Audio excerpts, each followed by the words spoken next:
Donc l'objectif de cette vidéo est de vous présenter la main motorisée réalisée par des élèves de terminale STI 2D, donc Cine et Tech. Donc l'objectif c'est le maintien d'une carte électronique avec une rotation sur deux axes de la carte électronique et puis un maintien par un étau de cette carte électronique, plus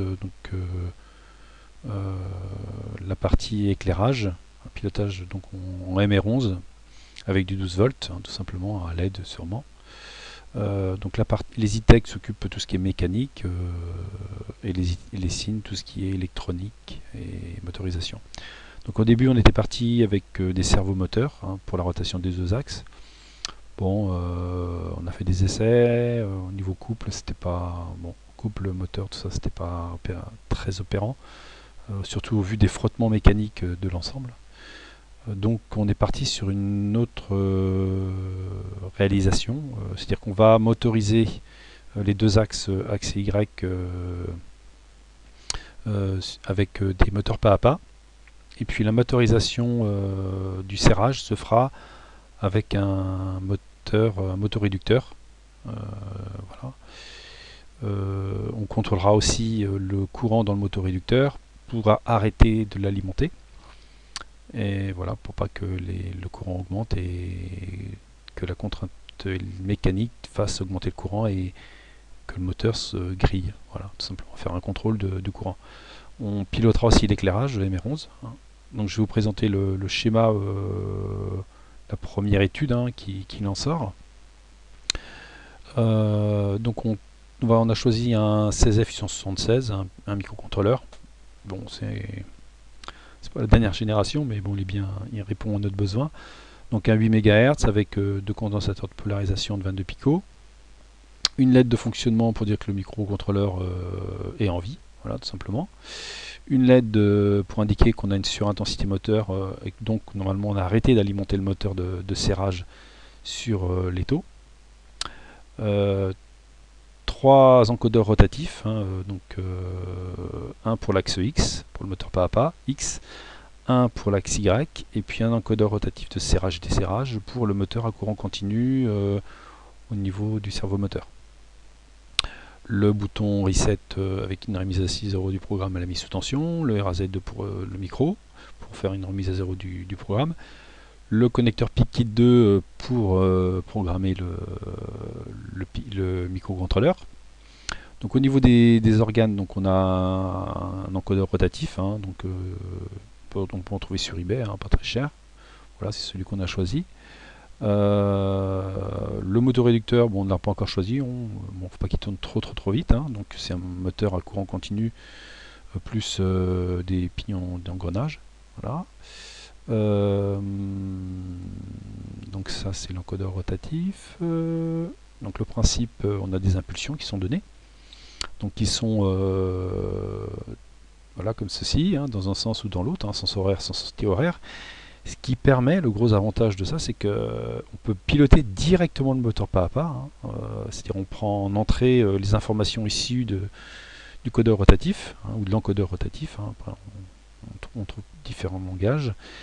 Et on l'envoie directement sur le moteur pas à pas via un double pont H.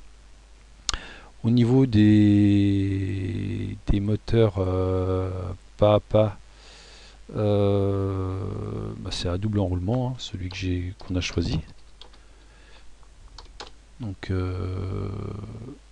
c'est un moteur de ce type là, comme ceci. Bon, il est un peu plus petit. Celui qu'on a choisi, il a un couple résistant de 16 Nm, ce qui nous suffit apparemment au niveau mécanique.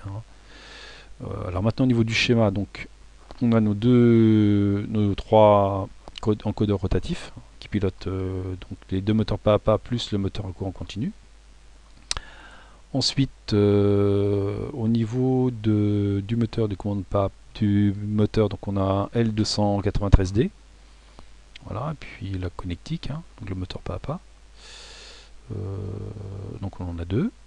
Voilà, piloté donc en direct. En fin de compte, les signaux, donc sauf celui-ci qui est mis à 1, les signaux RC3 et RC4, en fin de compte, c'est directement les signaux qu'on récupère de RB0 et RB1 directement. On recopie ça en fin de compte. au niveau signaux. Alors c'est vrai que normalement au niveau des signaux, si on veut bien piloter un moteur pas à pas, il faudrait moduler la largeur d'impulsion de manière sinusoïdale pour que le courant dans les bobinages des moteurs pas à pas s'établisse progressivement. Donc on peut, sur certains moteurs, avoir de la vibration avec une commande directe, comme ceci. Bon là c'est pas le cas, on a fait des essais, ça vibre pas, parce que les moteurs sont pas très puissants en fin de compte. Au niveau du pont H, donc c'est un pont H traditionnel, donc ici RC2, donc on a un PWM, et puis on commande avec RC0 et RC1 les deux sens de rotation, et le moteur est ici. On a une résistance qui nous permet de récupérer une tension image du courant, et puis une interface avec un TLC 272, un amplificateur non inverseur, qui nous permet de récupérer en AN0 une tension analogique image du courant qui passe dans R28. Vous voyez, IOUT, c'est connecté ici. Alors au niveau alimentation, donc pour le moment, dans l'état actuel des choses, on alimente en 12 volts. Donc on a un pont de Gretz pour redresser le... On va dire si on n'injecte pas dans le bon sens le 12 volts, ou même si on injecte du sinusoïdal, voilà, si on se trompe d'adaptateur, bon, pont de Gretz, on filtre, on indique par la LED que l'on a du 12 volts. Donc là on a mis un 78,05 pour le moment, mais on peut mettre un régulateur hacheur avec un meilleur rendement. Bon, l'inconvénient c'est qu'il coûte un peu plus cher. Donc en VCC VDD on a du 5 volts, avec une LED qui indique la présence du 5 volts. Et puis on a pris un 78,09, alors c'est pareil, on pourra utiliser un hacheur aussi par la suite, il faudra calculer la puissance et le courant consommé par les moteurs pas à pas, et puis une LED qui indique la présence du 9 volts. Alors pourquoi on a mis du 9 volts? Pourquoi? Parce que les moteurs pas à pas que l'on a choisi ici, eux, ils sont alimentés en 9 volts. Voilà. Et puis là, c'est la partie commande qui est alimentée en 5 volts, car le microcontrôleur, l'alimentation là, le VCC et le VDD, on est en 5 volts. Si on regarde les bandes d'alimentation, on va vérifier. Bande cachée, VDD, VSS, donc normalement, voilà ce que j'ai oublié, c'est VDD, VSS, donc au niveau des alimentations, si c'est bon, le VDD il est là, et le VSS il est où? Il est où? Il est où? Il est là, c'est la masse, et GND, si on a un composant d'autre origine. Sur le pont H, on voit qu'on a une porte 1.4081, donc on peut l'alimenter en 5 volts. Pareil, vérifier les bandes cachées, VDD, VSS, donc ils sont bien alimentés en 5 volts. On a aussi sur la commande des moteurs pas à pas une porte logique, donc un 74 HC14, donc porte inverseuse.